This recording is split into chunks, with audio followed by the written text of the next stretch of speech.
Hi, I'm MJ and welcome to MJ Does Movies.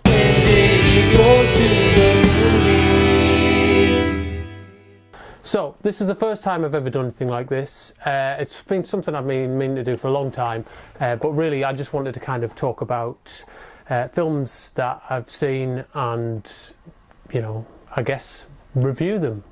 Just another quick note before I start. Right, I just want to say I don't hate any films. I love films, otherwise what would be the point in doing something like this? Like, I love films to death, you might be able to see, but I'm surrounded by stuff, movies. My point is that I don't hate any films. Even bad films I get something out of. Like, I love watching Batman and Robin. It's so bad that it's amazing. So I don't hate any movies, and I enjoy pieces and parts of all movies. Except one. I've always been quite conscious of reviewing movies because I'm a filmmaker myself. But I think sometimes it's fun just to talk about films and what's wrong and right with them. So this week we're going to talk about The Conjuring 2, the Enfield Poltergeist. It's called The Conjuring 2. It has a subtitle of The Enfield Hauntings or The Enfield Files or something in this country. I just want to start off by saying that I didn't love the first film, and I thought that I would. A lot of people said it was great, you know, you should go and see it, it'll be right up your street. So I went in with a very, very open mind. I expected it to be usual kind of Hollywood haunting movie, and it was. And there's a lot of problems from that film that carry over into The Conjuring 2. The Conjuring 2 starts off with the Warrens, the investigators from the first film, and they are at the Amityville house, which is a really famous haunted house, obviously. Now, I didn't really know they were that involved in anything to do with Amityville, so but I'll come back to that because that's part of the problem I have with the second film. The Lady Warren, we'll call her Lady Warren, she goes into the other, or whatever it's called, that's in this non-Insidious universe, and she sees this spectre in the Amityville house, and it's like a nun, and it's all creepy looking. And then she goes, oh, we have to leave, this is horrible. And then we get like a text scroll that basically does, it's really late, I think it's really lazy. Like, this text scroll comes up and it says, you know, from then on, the Warrens became like super cool, you know, and everyone loved them because they'd heard of them. You know, I was watching it thinking, well, I wish you'd show me this rather than do it during a text scroll. And then they did. Then they went on and showed me the whole thing.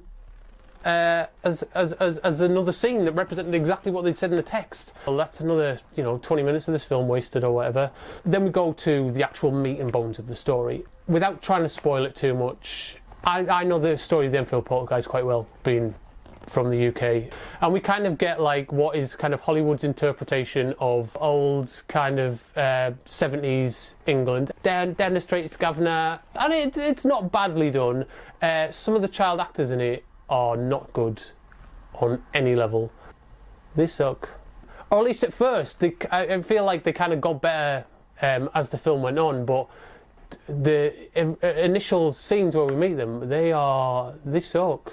So we go on and obviously things start to happen where there's like a tent, the kid plays in it, he's walking around the land at night and like a little fire engine, this is in the trailer so I'm not spoiling anything, the fire engine comes rolling out of it and stuff, and it's all pretty good stuff. And then we go back to the Warrens, and this is what they did in the first film. In the first film, the film starts off with a scene about Annabelle the doll. They went and made a spin-off film. It starts off with this scene about the doll, and it's so good, so creepy. Like, and when I first started watching the first film, I thought, oh my god, this is going to be amazing. If this is the standard of scares in this, like, we're in for a good time. And then they forget about Annabelle for about 45 minutes, and then it kind of feels like they go, oh, yeah, we kind of made a big deal about this doll and all the advertising and stuff. So they kind of like add in this other scene at the Warren's house where the daughter goes and gets the doll, and like they're like, oh god, the doll's horrible, it's rubbish. And then we go back to the main story, and the main story from there on in, even though the Warrens are involved in it as part of their investigation, just goes off into like this kind of like standard possession movie. And then by the end of it, they just go, oh, everything's cool now, yeah? Love won the day. I hated that. Like, that really sucked. So anyway, the second film follows very much the same premise. The haunting kind of escalates and escalates, and there's a load of things. And then we go back to the Warrens, and they've got another one of these stupid scenes in the middle, and it's this bloody nun from the opening things going like, oh, I'm horrible. And it's creepy, yeah. And it's the best fucking thing about the film. Of course it is. It's the same with Annabelle. They decide, oh, we have to go and save these people. The church asks them to go and save these people. Okay, so you go and save these people from the Enfield poltergeist. So they do.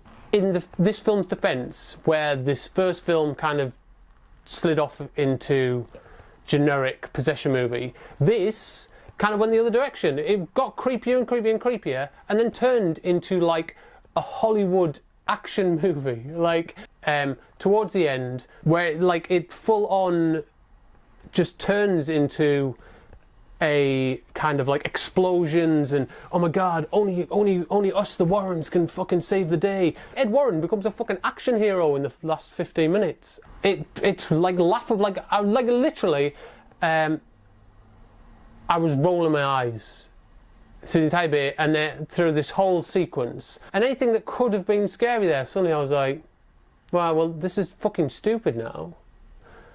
That kind of leads me to my problem with it. Right.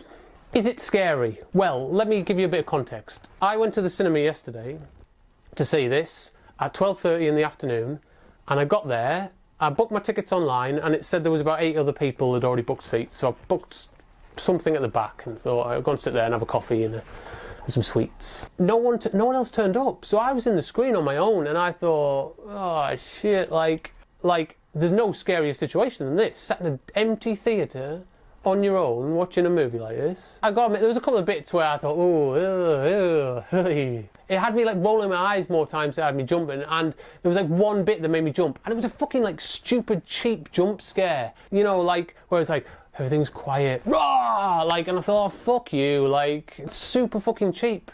It really peed me off. So is it a good film? Well, it's not a bad film, like it's worth watching. Like the first film's worth watching, but it's definitely not the next big thing in horror, which like is all I've heard about this week, which again, what made me go and see it, it's what made me go and see the first one. But this, all I've heard is like, oh god, it's such an improvement on the first one, it's so amazing, it's probably the scariest horror film ever, horror's back baby. And I thought, oh right, okay, that sounds pretty fucking cool. It was just more of the same, and I've been tricked again into seeing The Conjuring. Here's the thing that annoys me the most about The Conjuring. Where's The Conjuring? Why is it called The Conjuring? That makes no fucking sense. Nobody conjures anything up. Not one thing. Anyway, so that's my kind of, I guess, was it a review? That's my kind of review of The Conjuring 2 Electric Boogaloo. And I hope you enjoyed it, and I guess I'd like to try and do some more of these things. So if you like this, like it, subscribe to MJ Does Movies, and I'll maybe do some more.